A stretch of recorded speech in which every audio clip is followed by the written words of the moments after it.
احتساب سیل نے ایک صنعتی اور تجارتی یہ ہیں احتساب سیل کے جوائنٹ سیکرٹری حسن وسیم افضل تمغہ امتیاز، جنہوں نے 1997 میں شان گروپ سے 1.5 ارب روپے وصول کرنے کا اعلان کیا تھا۔ نیب نے اس گروپ سے مجموعی طور پر 3 ارب روپے وصول کیے، جس میں شان گروپ کے مینیجر عامر حسن خان کی مدد شامل تھی۔ 64 کروڑ کے بل جو تھے، وہ جعلی بل جو تھے، بوگس بل، وہ سائن کرنے کے لیے مجھے پریشرائز کیا، جو میں نے ریفیوز کیا ان کو ایتھیکل گراؤنڈز کے اوپر۔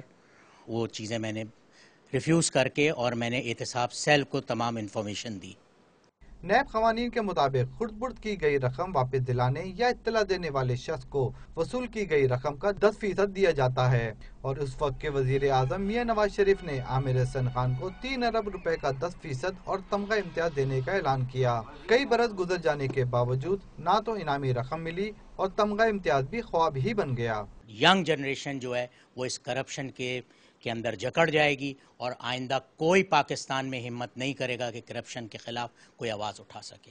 عامر حسن خان نے چیئرمین نیب، وزیر اعظم اور چیف جسٹس کو خطوط ارسال کیے، تاہم کوئی سنوائی نہ ہوئی۔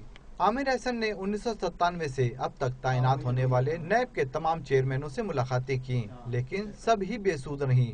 انہوں نے سپریم کورٹ کے چیف جسٹس سے اپیل کی ہے کہ انہیں ان کا فوراً حق دلایا جائے۔ کیمرہ مین انیل احمد کے ساتھ عمران حفیظ، ڈان نیوز، کراچی۔